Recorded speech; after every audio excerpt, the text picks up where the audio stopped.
to take your message at this time. Please leave the message after the beep. You should be seeing your name on the list of participants. I see my name and a few others. Are you there? What's going on? I got on right away. Just by going to and the chat. I didn't need the ID. Hi, everybody. Okay. Can you hear me? Yes. Okay.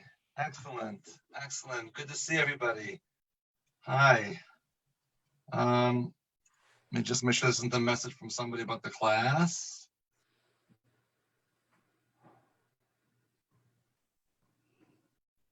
Oh, not. Okay.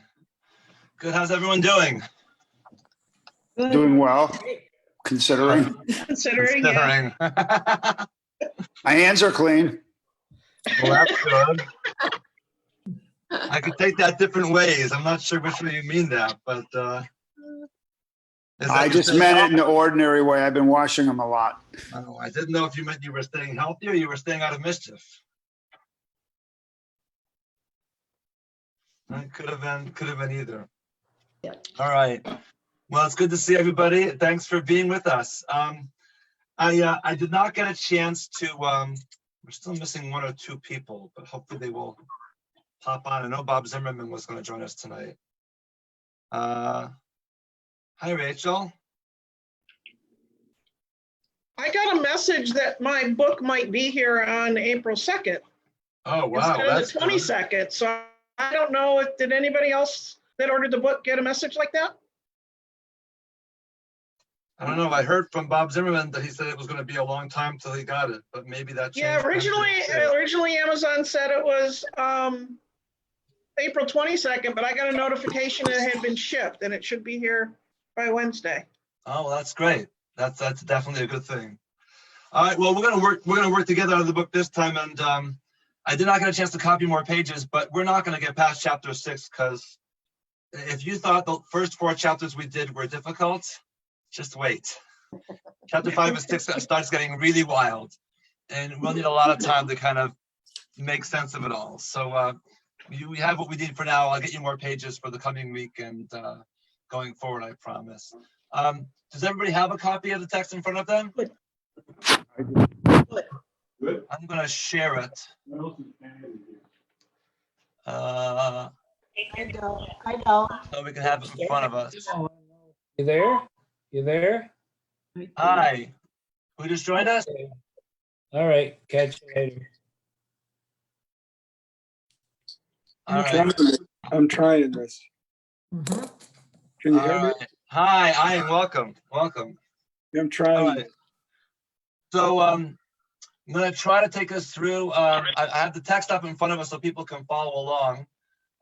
If you don't have it with you, what I want to do first is I want to go back and kind of review a little bit the first 4 chapters that we did, because I had a lot of blank stares at the end of the last class, and some of this stuff is kind of really foreign the first time you delve into it. So I want to make sure people kind of understand it, answer questions, make sure that we're kind of all together. And I also see we have some new faces with us, so to give people who are new a chance to kind of catch up and get in line with us as we go forward. So we're looking at Ha-Chayyim of Volozhin's, and I'm gonna pin this for a moment. We're looking at Ha-Chayyim of Volozhin, his work Neffesh Ha-Chayyim, his examination of the soul, and we're in the first gate, chapter 1. We talked about the meaning of Tselem. You know, that the Torah says that God created human beings, B'Tselem Elohim, in the image of God, right? And in one place, a similar word, demut, which also means in the image of, right? To look like God. And Rabbi Chaim made the observation that we don't generally take that in a literal sense. Anyway, even outside of Kabbalah, we wouldn't say that the fact that we're in the image of God means that we look like God or that God looks like us. The rabbis in the Mishnah and the Talmud understood in the image of God to mean that we have the ability to imitate the qualities of God, the characteristics that make God special. One of those characteristics, they are his unconditional love, his loving kindness, his sense of mercy, his sense of justice, right? That when we act in ways that are ethically appropriate and that show love and compassion for others, we are emulating God. We are representatives of God in the world in doing that. But then Reb Chaim goes on to give us a different understanding of what it means to be B'Tselem Elohim. That it's not just about looking like his qualities, but it actually is about the idea that we are like God and that we have the powers that God has, right? So this was, right, if you look on page 44, right, where he says, the matter of why he, God, blessed be he, is called master of all powers, is because the attributes of the Holy One are not like those of flesh and blood, right? That he doesn't create from things that already exist, right? He creates ex nihilo. Right? God has this unique ability that he can create from nothing, right? And not only does he create from nothing, but God didn't just create the world once, right? God creates the world every single moment. Every instant of every day, God is recreating the world again and again. And that idea is a mystical idea that is not just found in the writings of Reb Chaim or in the Kabbalah and the Zohar, but goes back to rabbinic times. It's in the blessing that we recite after Baruch Hu, the first blessing before the Shema, which is a blessing which blesses God for creating the sun, moon, and stars, the natural cycles, for creating the natural world. And in that blessing, there is a phrase from the rabbis, HaMechadesh b'chol yom tamid ma'aseh bereshit, that God renews every day continually the works of creation. So this idea that the world is sustained by God, recreated by God every day, that's already a Talmudic idea. Does everybody follow that? Yeah.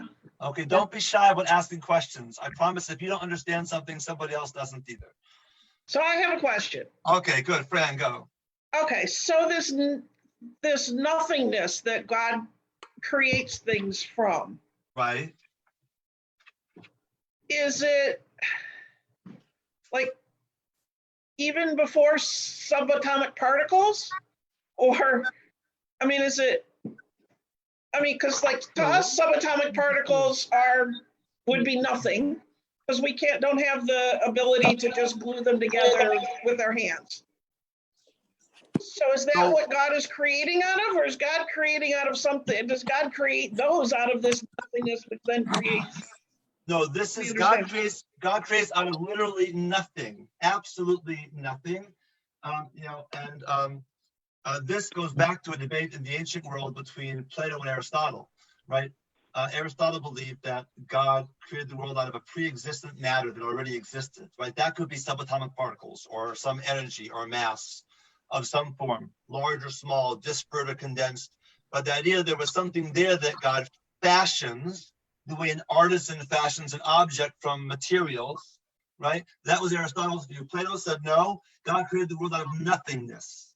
There was nothing before. And that's the view that the rabbis held in the Talmud, and becomes the view also of Kabbalah, which in general is very Neoplatonic anyway, in many other ways. Also, Kabbalah is Neoplatonic, but from nothing at all. Now, when we say nothing at all, for the Kabbalists, right, we could say, well, it's not entirely true, only because if there was something for which the world was created, it was created from God, right?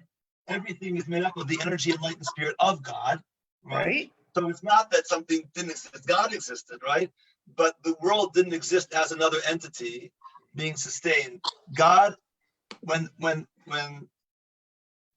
before any creation, right, according to Kabbalah, particularly Lurianic Kabbalah, we'll learn there's different schools, but this is Lurianic Kabbalah, the Kabbalah of the Ari, if you've heard that word before, Isaac Luria.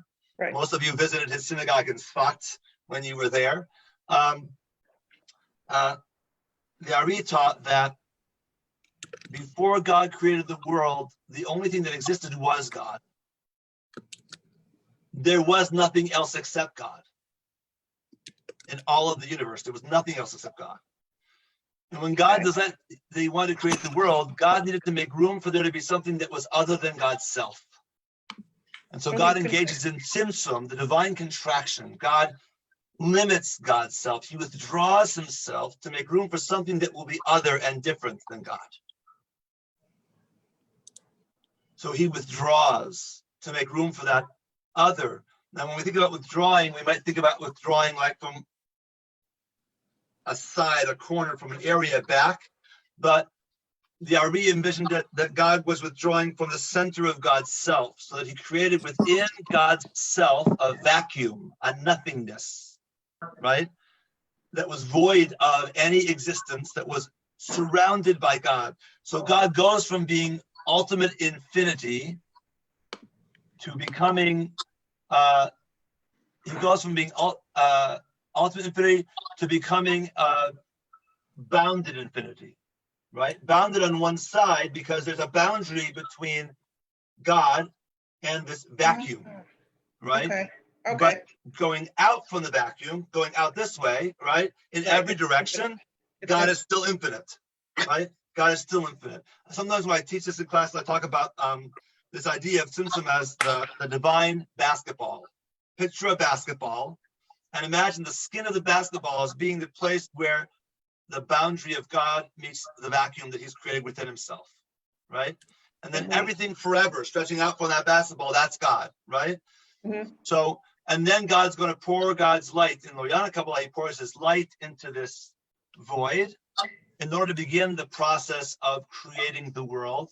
And ultimately, everything that we know in existence, right, is created by God, funneling God's light into this void, and then gradually cloaking this light in layers of finitude, in layers of limitation, boundary, right, that move it from being infinite energy and spirit and light to becoming, right, our physical existence, to becoming this world.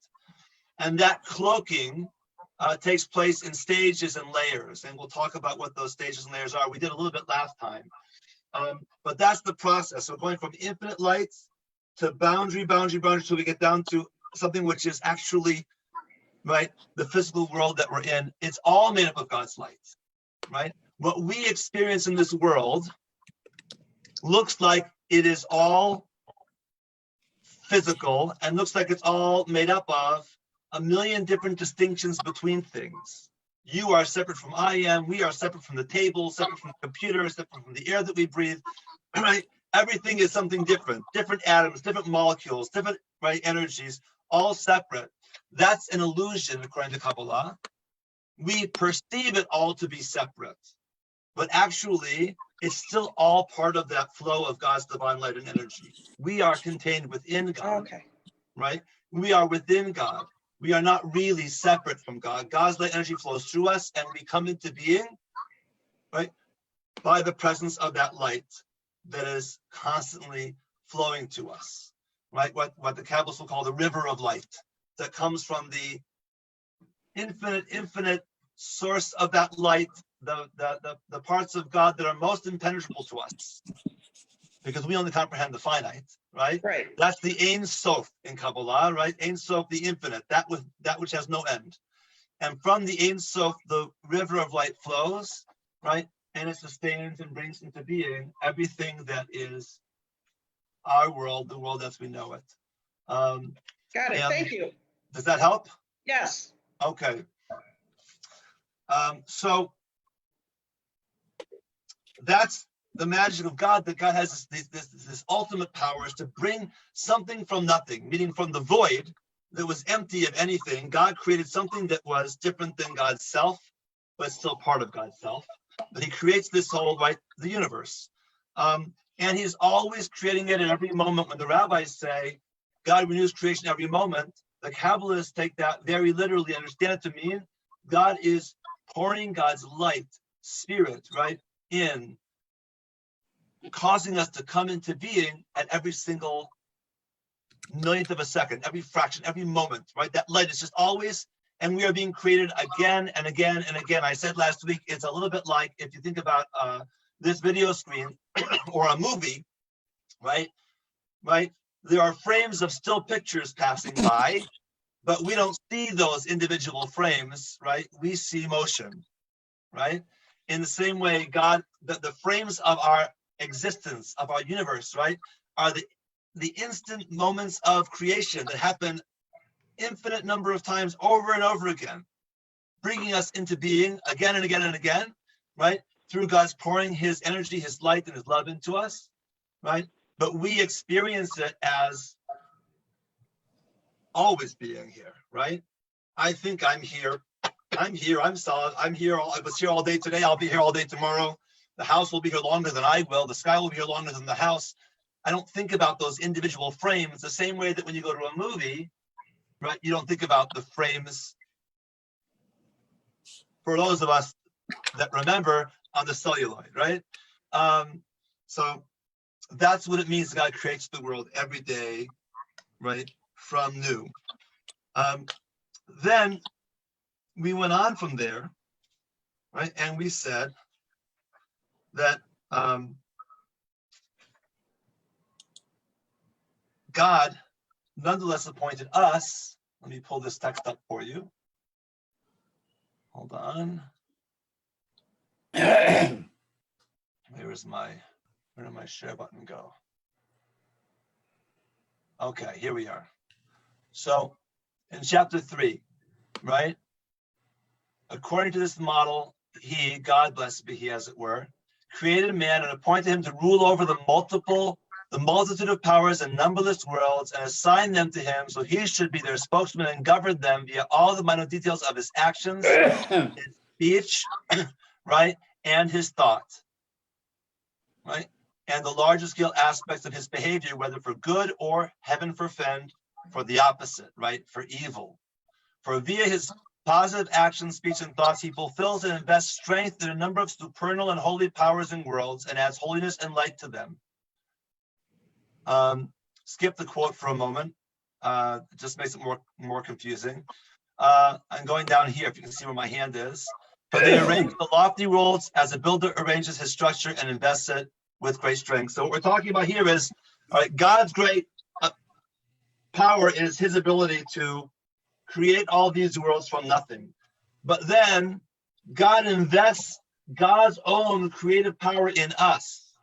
In the same way that God brings worlds into being, we have the ability to strengthen or weaken worlds, and in the process influence what they become.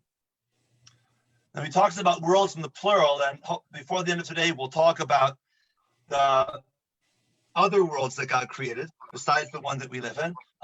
So when he says worlds, he means that literally. But for the moment, we'll just take it to mean, right, that he gives us power over existence, right? God grants us power over this universe, the existence that we live within, right? And that power is exercised through action, speech, and thought, right? Our action, speech, and thought have the ability to strengthen holy powers in the world or to weaken them. In other words, God's light sustains this world at every single moment. But who controls the faucet of that light that determines how strong that stream is? We do. We turn that stream up and down. We cause God's light to flow or to be held back. And this is what, for Reb Chayyim and for other Kabbalists, it means that we are created in the image of God. We have this godlike power, right, to cause God's light to flow into the world, to bring it into being, or to hold that light back. We can strengthen or weaken the world, we can bring good into the world, or God forbid, we can bring evil into the world, right? And that makes us like God, right? Does that make sense? Questions?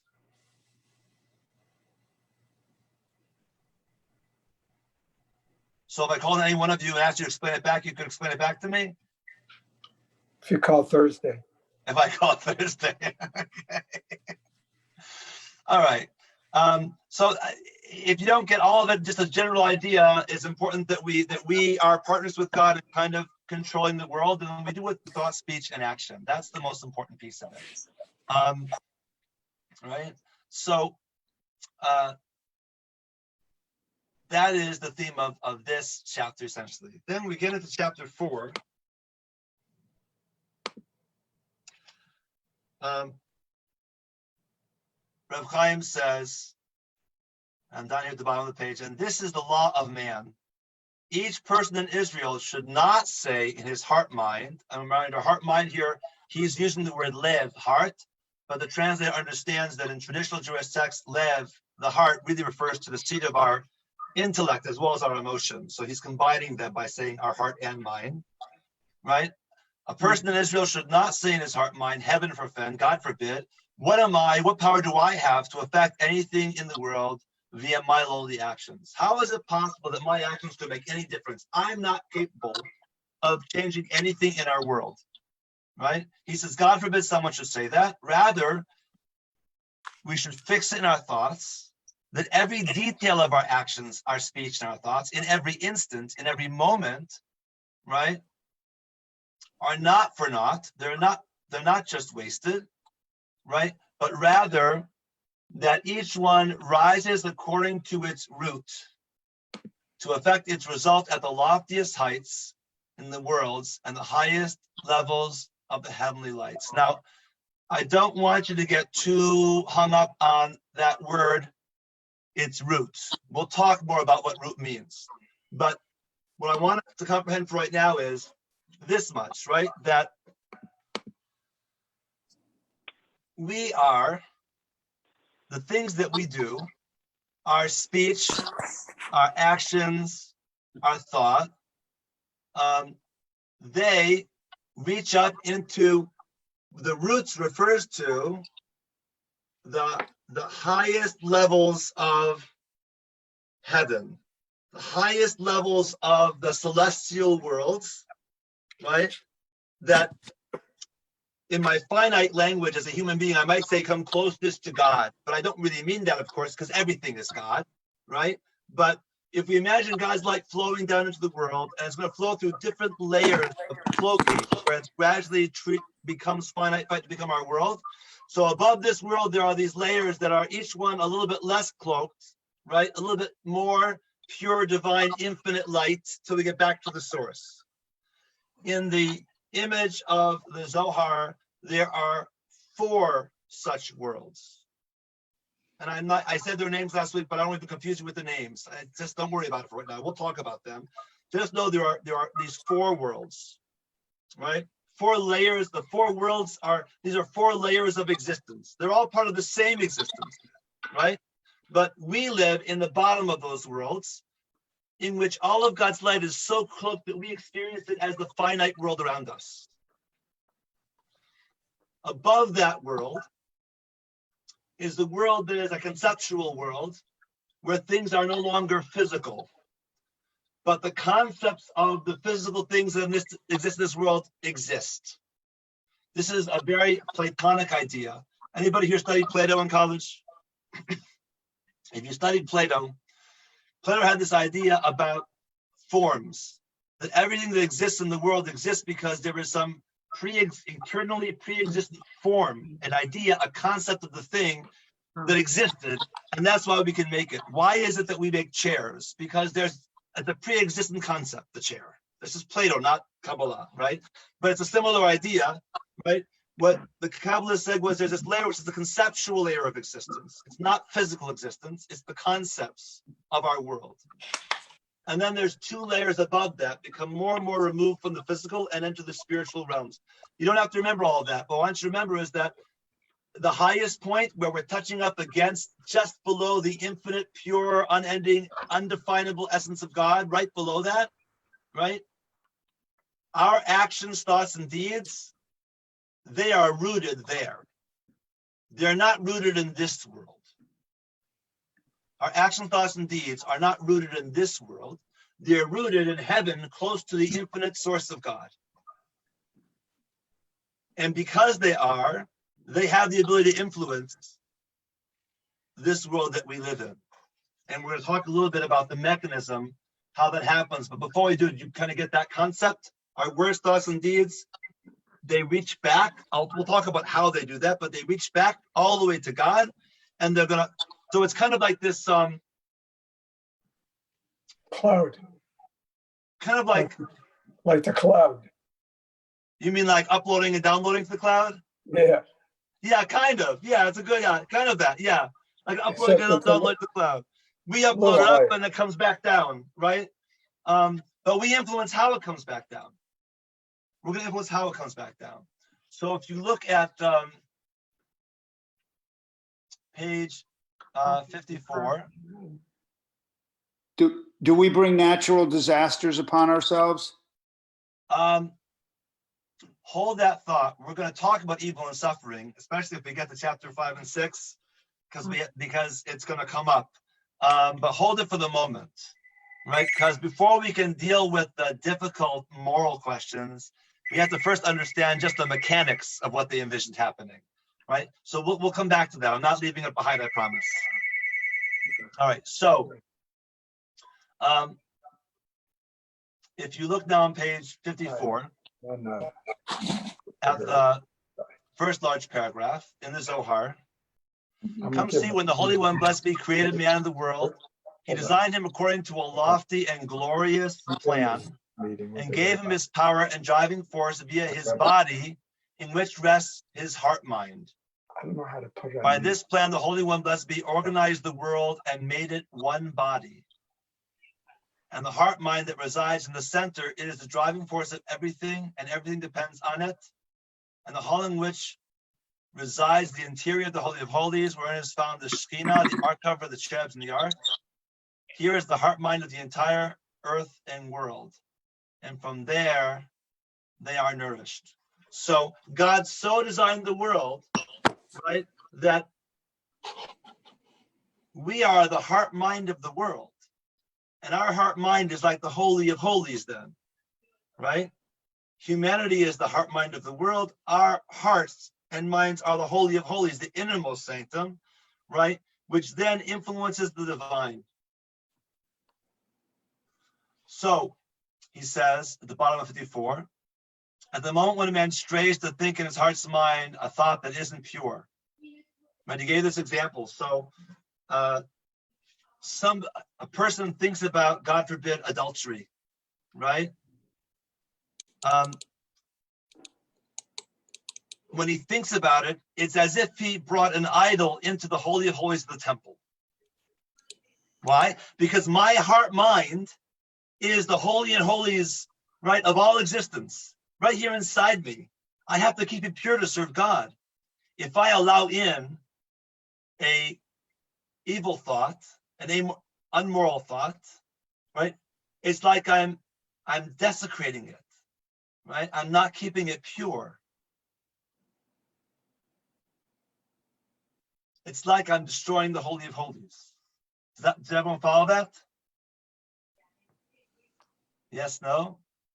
Yeah, Okay. but if So- it's rooted in heaven, then how can we even have, if it's coming from there, how can we even have that evil thought? 'Cause We're going to come to that. We're going to come to that.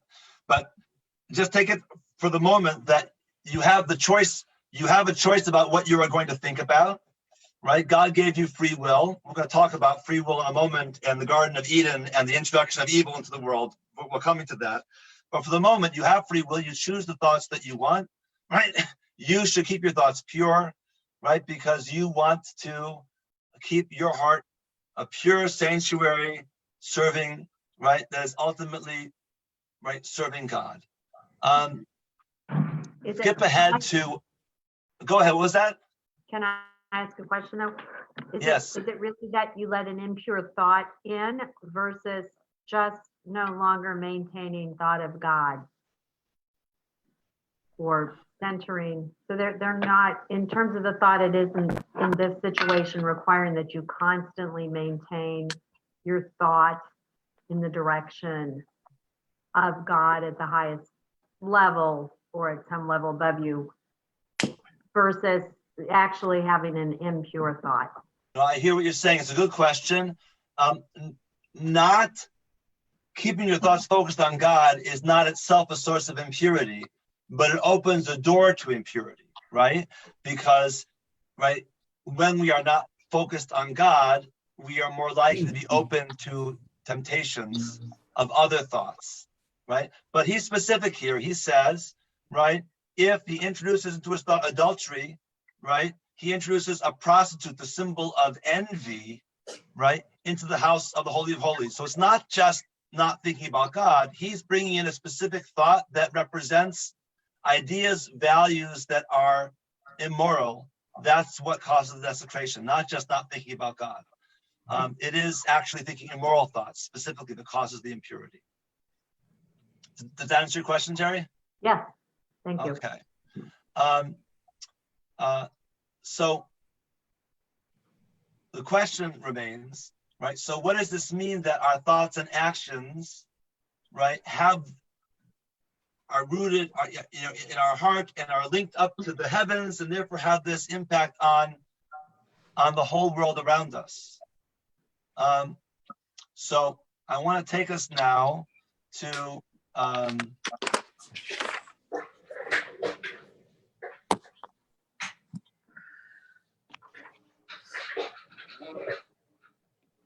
take a look at page 59.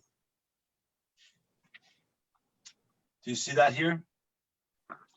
And he says, and from this will be understood what is written in Genesis, and God, Elohim, formed man from the dust and blew into his nostrils the neshama, right, the soul of life. And man became a living soul, a neffesh, right? So the plain meaning of the text is definitely according to its translation, right? And it was within man a speaking soul, a ruach, desiring to convey that when he was just a body, he was still actually dust without any life or movement. When the neshama life was blown into him, then he became a living person, able to move about and speak. Right? So when God breathes into us, what God breathes into us is he breathes in our neshama. And our neshama is the highest of 3 levels of soul that human beings have according to Kabbalah. You'll see this in footnote 138, right? There is Neffesh. Neffesh is the lowest soul. It simply animates our body, right? Allowing movement and action, right? It just allows us to move. Ruach is the next higher part. It relates to speaking. Neffesh is, neshama rather, is the highest. It relates to thought, right? So 3 different terms for soul in Kabbalah. So when he says here that God blew in the neshama, right? What he blew in neshama was he blew in this highest level, right? The ability for thought, which is what's unique to human beings. Animals can make sounds and communicate, right? Animals can move, but what makes us unique is our ability to think. Then he says, however, the text does not say, and it was in man, but rather it was the man, right? Meaning that we are, right? We are the soul, right? The soul is what drives who we are. It's not just something within us, it is us. So go to chapter 5. Now this is new, we didn't do this last time. And like I said, this is where it gets kind of crazy. And the blessed be his name's will was to attach the lower man to the tops of the upper worlds so that he should drive them, right? This is what Ayin meant when he said the cloud, right? So, right, our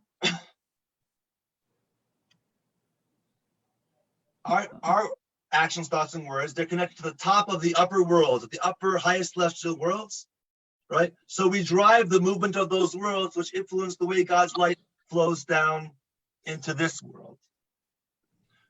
For it is known in the Zohar and the writings of the Arizal, Isaac Luria, in the description of how the worlds unfold one from another and how they are connected, that each world behaves in the arrangement of its matters and all details of its concerns according to the inclination of the power of the world above it that guides it as a soul guides the body. And this pattern is replicated higher and higher until he, God blessed be his name, is the soul of all of them. So we said there are 4 worlds, right? And each world is more removed from our finite notion of existence, right? If we start at the top and we were going down, we would say the first world is the most minimal cloaking, adding a finitude. And this world makes things more finite and more cloaked, more finite, more cloaked, right? Through each of these worlds. But as they are cloaked, so each world, its spirit descends into the world below it, and the world above becomes the soul of the world beneath. The world above becomes the soul of the world beneath, enters from within,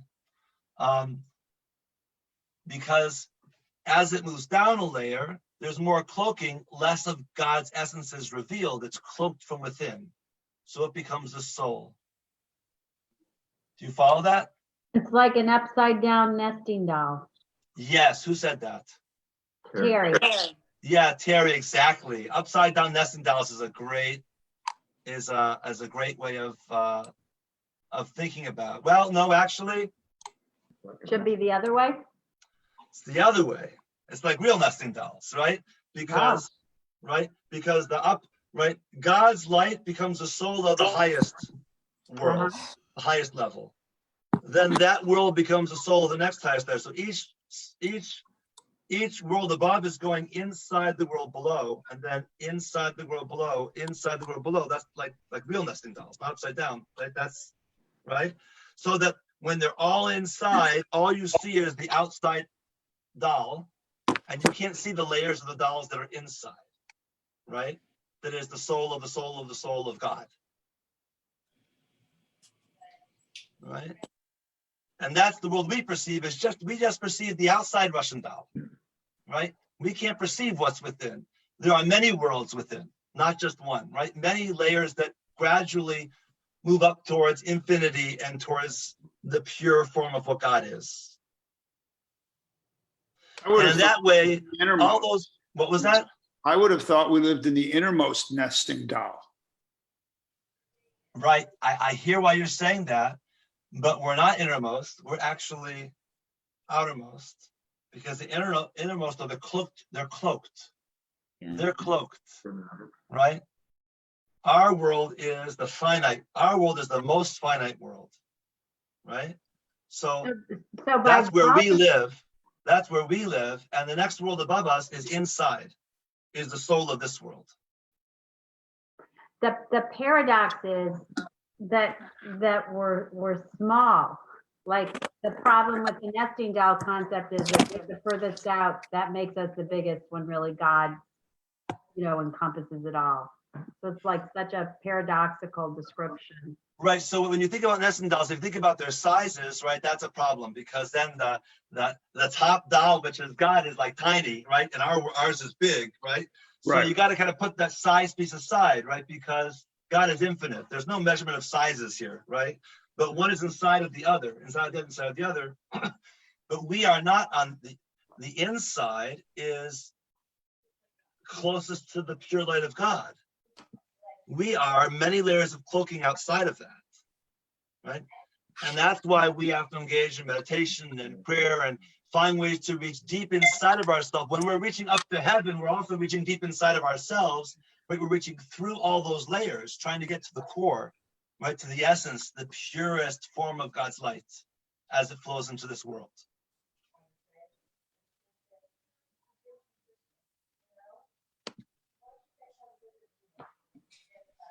All right, hang in there. I don't understand how the infinite fits inside the finite, which is what I think I hear you saying. Yes, I am. That's right. The infinite fits inside the finite. Right. So now,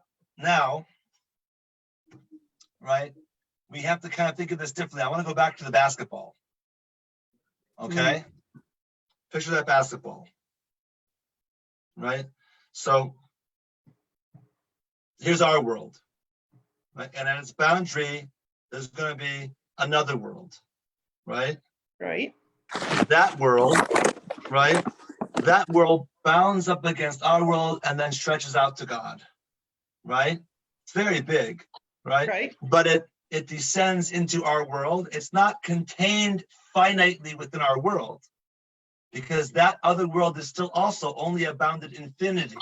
It still stretches all the way back to its source, right? Stretches Oh, so all the only way a- back to its source. It's only a I- piece of it.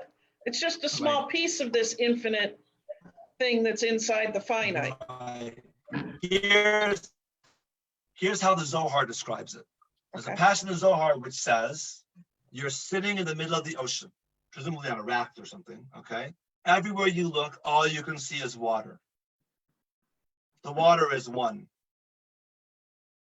Mm, You move to the shore, right? If you look down the shore, you see a finite boundary. But if you look out at the sea, the waters are infinite.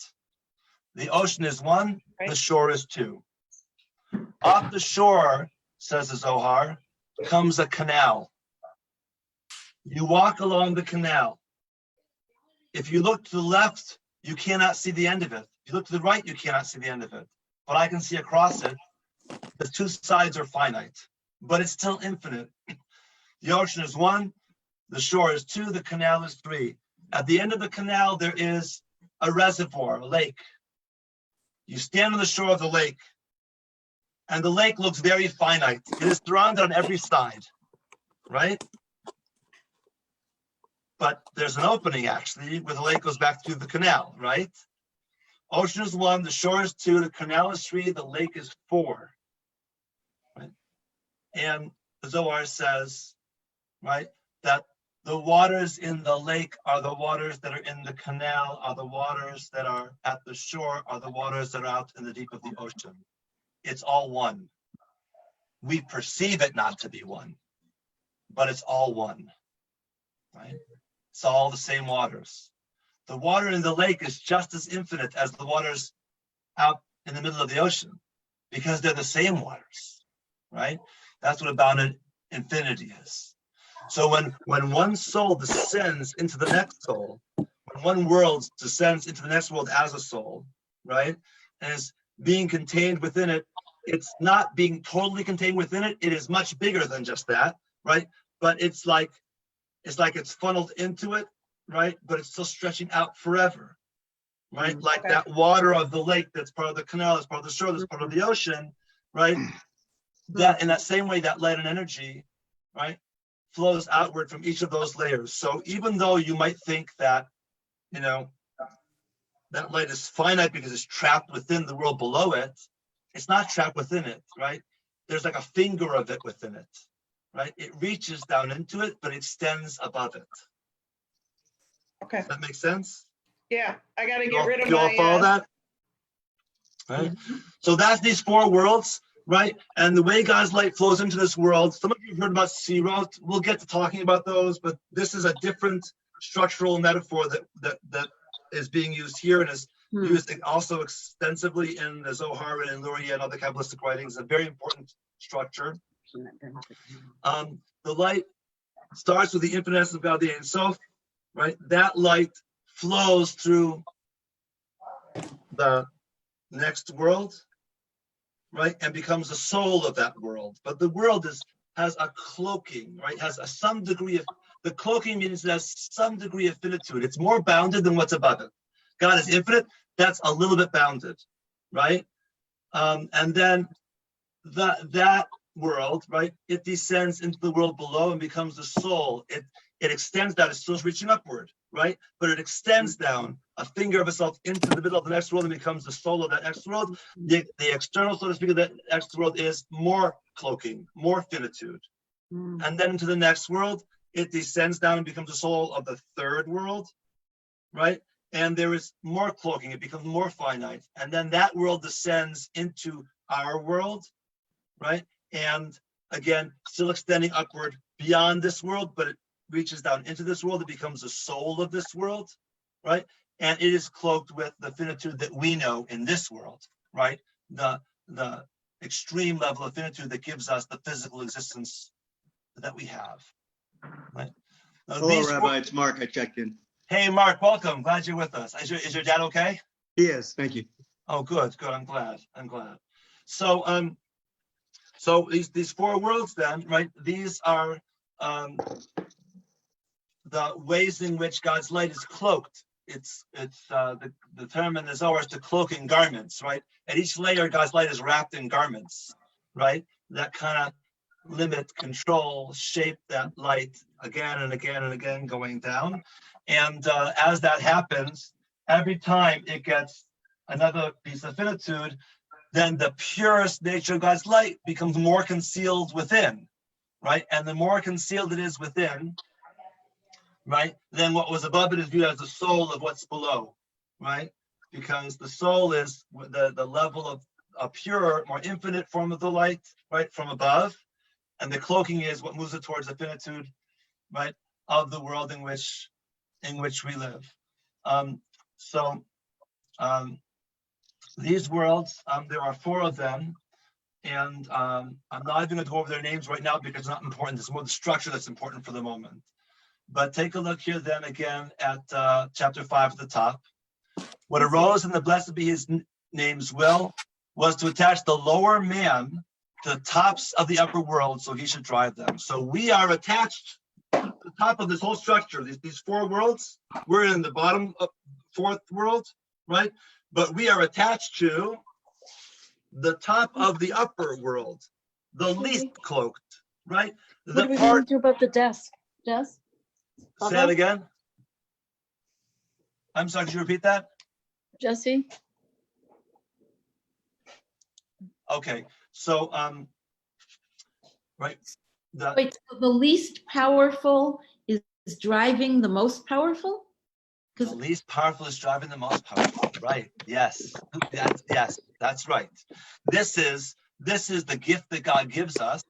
Then this is what it means that we are created Tselem Elohim, in the image of God, is that we are given these powers, right, to move worlds, literally to move worlds. That only God can do that, right? Because God's light flowing down, right, determines what happens in our world, physically and spiritually, right? And only we have the ability to influence that process and to actually have something to say about how that light will enter this world and what it will be like. So yes, we who are least powerful, we are tapped into the power of the most powerful. That's exactly what he's saying here. That's the beauty of it. You'll see that he says, I'm going to skip ahead a little bit here. I'm going to skip this part about the Ha-Chayyim. This is going to be too much for right now. It's not important for the major thesis. Okay, so look at page, I'm on 62, right? And he says at the top, and the living soul, neshama, of the throne is the secret of the supernal root of the entirety of souls, the neshama of Israel together as a whole. So when he says the throne here, he means the divine throne. And I don't want to get too lost in the description of the divine throne that he goes into, because I think it will confuse more than it will help at this moment. But in general, the throne is one of the ways in which we talk about the nature and essence of God. I mentioned this last week, that in the first chapter of Ezekiel has this prophecy in which he witnesses this revelation of God. He sees God as this human-like being on a throne, being carried by a chariot, which is being carried by these celestial beings. And this chariot comes swooping down and seems so real to him and swoops so low to the ground that Ezekiel literally ducks to the ground to avoid it. And that vision of the chariot is torn apart in Kabbalah because it's looked at as a mystical vision of God, and we say, what can we learn from it about the nature of God? We're not going to tear that apart right now because it will take us too far afield for the moment. But what you need to know about it is, therefore, the throne, right, becomes a metaphor for the dwelling place of the divine and for the essence of the divine. And in Kabbalah, what's called Ma'aseh Merkavah, the deeds of the chariot, the works of the chariot, right, is a metaphor for trying to understand the nature of God. So when it says here that the living soul of the throne, meaning, right, the living soul of the throne, which is that which carries God, which is closest to God's essence, right? God sits on the throne. So the throne represents the part of these levels of celestial existence that is highest and most infinite and closest to the unending infiniteness of God, right? And it has a soul too, and its soul is the supernal root of the entirety of souls, all of Israel together. So we have souls, all of our individual souls are rooted in to the top layer of these 4 layers of existence. Our collective souls, all of us together, are rooted in even higher, right? Right at the essence of God himself, right at the highest level, just below the purest infinity of God. So he says, look here where the annotation is. And I think I mentioned this last week. The annotations are all by Rabbi Ha-Chayyim. He wrote these annotations himself. They're not by anybody else. He went back and made notes on his own book. For man's essence is planted above in the root of his soul. Right? In other words, which part of us is connected to the top of these worlds? It's our soul that's connected there. And this is the reason the body is called shu, na'al in Hebrew, right? Which is a word that is used to describe the body in the Tikkunei Zohar, which is a section of the Zohar, in relation to the soul neshama. The body is the shu to the soul. For only the quality of the heels of the root enter into man's body. Do you follow that? Only the quality of the heels of the root enter into man's body. So your soul, right? If your body is the shoe and your soul is resting in that shoe, which part of your soul is resting in the shoe? The heel. Is the heel the whole of your foot? No, Your leg? no. Your body? Right? Everything extends upward from that heel, right? All the way upward, right to your torso and your heart, right? So when it says that the heel is the quality of the soul that enters the body, what it means is that the soul is rooted in your body, just that bottom tendril reaching down into you, but it stretches all the way back up. Your soul is not only in this world. Your soul extends beyond this world. You follow? Your soul extends beyond this world all the way back up through those 4 levels of existence. So you are tethered, so to speak, to that highest of the 4 worlds and to the seat of the throne.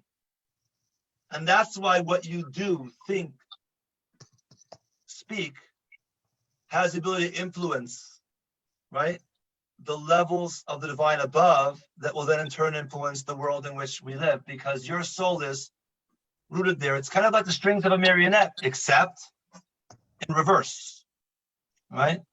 You've got a string. Your soul is a string that reaches all the way back up to heaven, but it's not that God moves the string and you move. It's the opposite.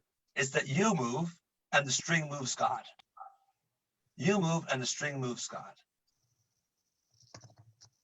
Does that make sense? Rabbi, Yeah, please. If we're rooted in the bottom and make God move, Mm-hmm. why when we die do we have to say Kaddish to get the soul back all the way up there? Well, Or are those 2 different things? no, I don't know that they're different. The soul,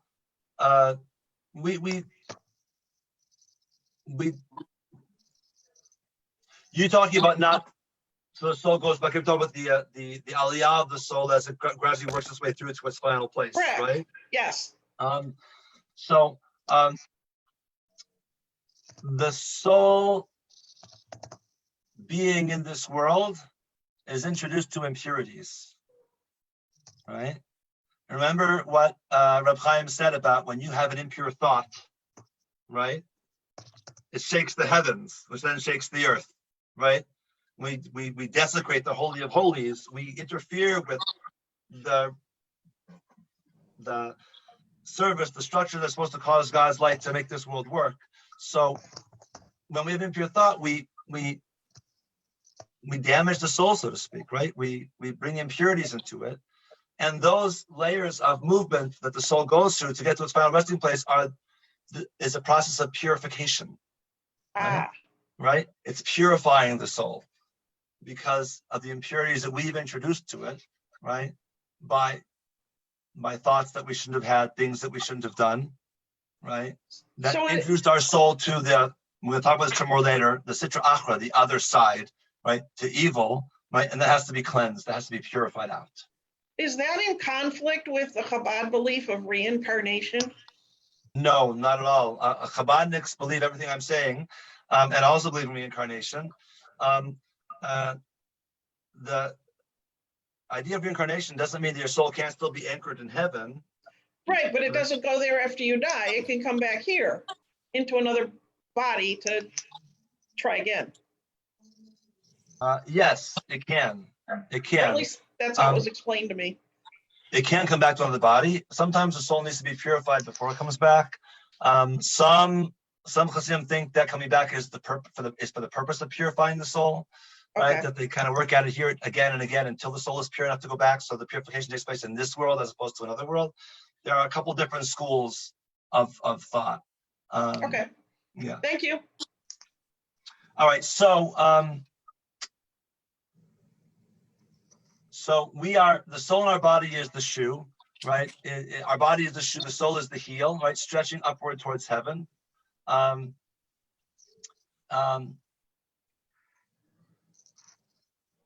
So take a look now at, I move this aside a second so I can see.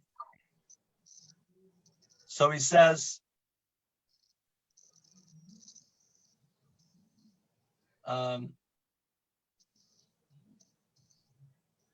take a look at the top of page 63. He's quoting from Bereshit Rabbah and then from Leviticus. The Holy One, blessed be He, did not desire to interject the quality of envy into the creation event. And during the first day, He created heaven and earth. And during the second day, the sky. During the third, He sent forth vegetation, and so forth in this manner, the fourth and fifth. And during the sixth, He intended to create man. He said, if I create him only from the heavenly, right, from Shamayim, the plural, there won't be peace on the earth. And if I create him only from the lower, from Tachtonim, from the lower worlds, right, behold, I create, then he won't be anchored in heaven, right? So rather, behold, I create him from the heavenly and the lowly, dust from the ground, and breathed into his nostrils a breath of life. And this is the uniqueness of human beings. We have the finitude of the dust of the earth, and we have the infinite nature, the connection to the divine light, right, that only exists at the highest reaches of heaven. And that is our unique status in all of creation. Then he says, however, the situation is that the man who is as perfect as he should be, right, someone who is the ideal person, his essential part is planted above in the root of his upper soul, neshama, and it passes the myriad worlds until the other end of it enters into the body of the man below, right? So your soul is rooted above, and then the soul stretches downward through all these different layers of worlds until it comes to be within your body. That's as we talked about, right? And this is, but his own nation remained, Jacob was the rope of his heritage. For his key part is connected to and planted above, right? It's part of Yud-Heh-Vav-Heh actually, and it flows like a rope until it arrives to the body of the man. Planted in Yud-Heh-Vav-Heh, planted in the infinite essence of God, and then flowing down through the worlds like a rope hanging down, right? Until it arrives at the body. And all his actions arrive to awaken his upper root. Everything we do shakes that rope. And we shake that rope, things shake up in the upper world, right? As with the situation of a rope, that if you shake its lower end, its upper end also awakens and shakes. Does everyone follow that? Are we good? Yep. Okay, so.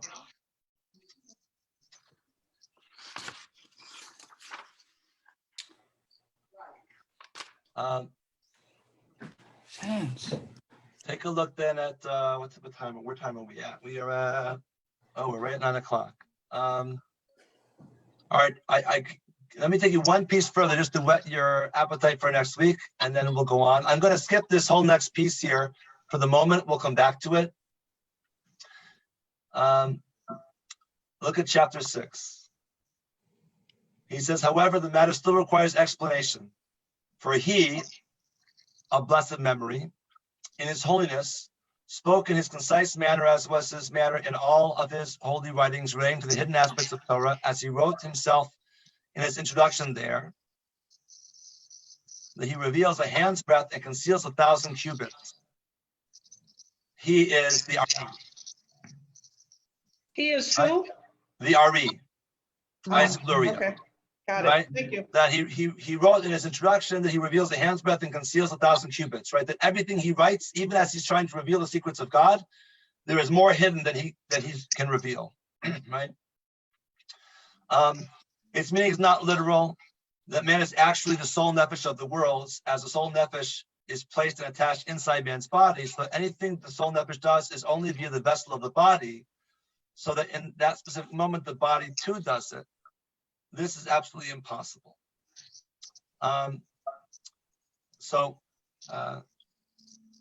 What he means is that we're rooted, our soul is rooted in heaven, but our actions, they're still taking place in this world. And then he says, go to page 66 here in the middle. So the essential point of the matter is that he, after he created all the worlds, created man, last of all creations, an amazing creation, the final integrating power for all the camps that included in him all the highest levels of amazing lights and worlds and lofty palaces that preceded him, and every pattern of lofty honor to the design of the parts of the vehicle. The vehicle means the divine chariot, the highest levels of the essence of God. And all the detailed powers found in all the upper and lower worlds, all of them gave him power and a part of their essence during his assembly, during mankind's assembly, human beings, and were integrated into him a number of the details of the powers that are within him, right? All the powers of all the layers of existence, all the different levels of God's light, right? All the celestial beings that exist in all those levels, all the powers of the universe, they're all in us. They're all within us.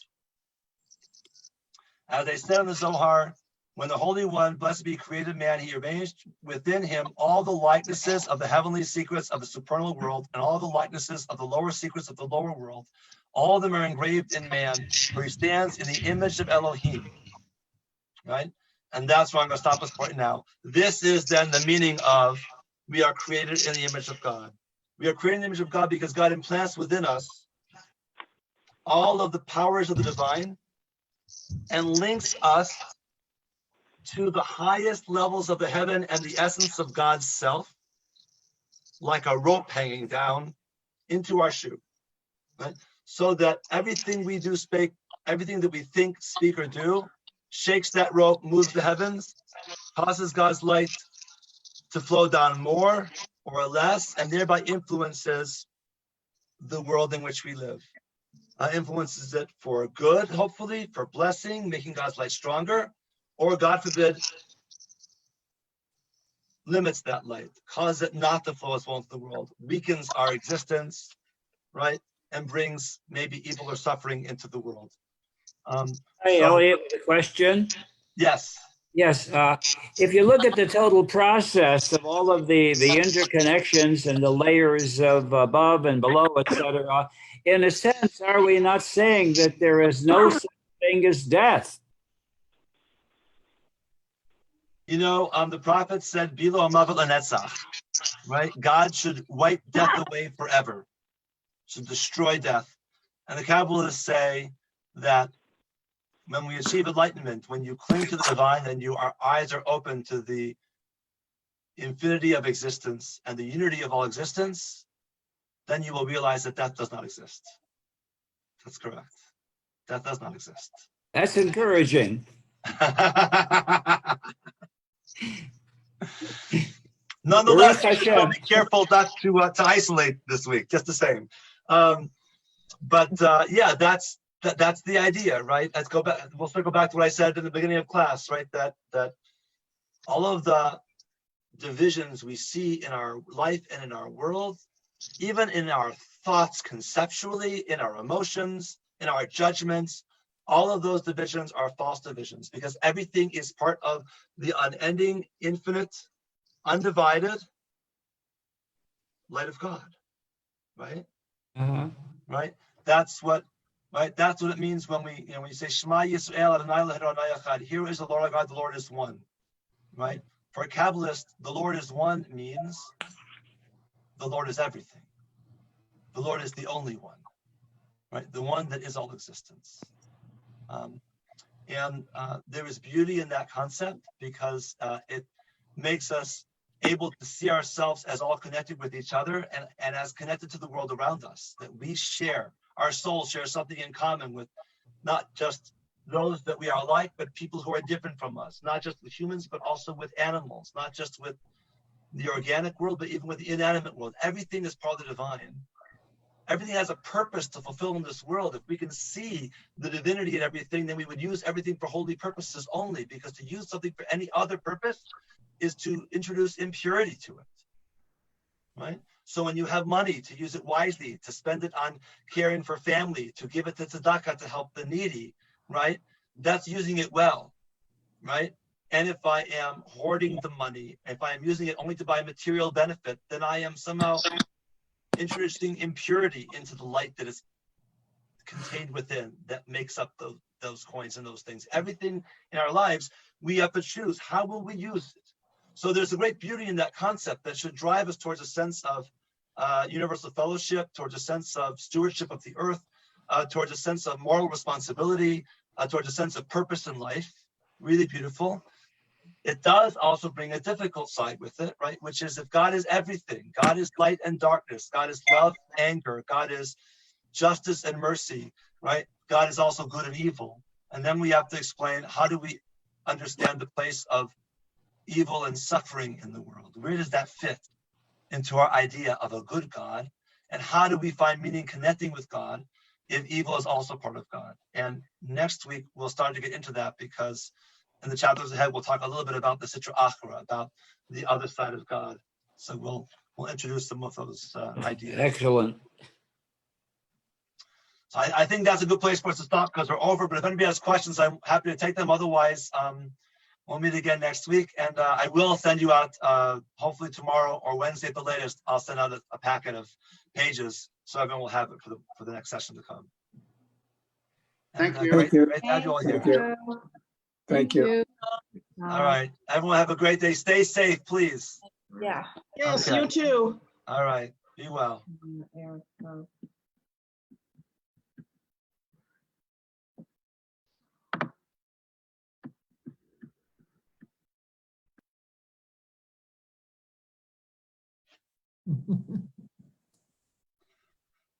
Bill, I can't see you, but I know you're there. And now, Brother Towski, I see you with us. And Nicole. Hi, Nicole. Okay. So we got a few people still here. Any questions? Mark, you missed the first part of what we did, but I think you probably have a sense of it already. But we can make a time to talk this week if you want. And Yeah, I'd like to do some individual study. yeah, maybe on Wednesday. Does that work for you? Potentially Wednesday morning, if you have any time. Okay. All right. That might work for me. Let's touch base tomorrow. Look at your schedule. Let me know. I know you got to work around a lot of things. So it's a crazy time for you. Okay. So Sounds good. let me know what works. Okay. Okay, good. Sounds good. All right. Shannon's glad you could join us.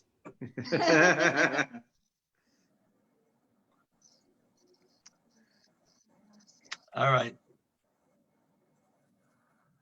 Gonna see if we can end this. Lost the session. Where's the there it is. All right, everybody, have a good evening. Still didn't do it.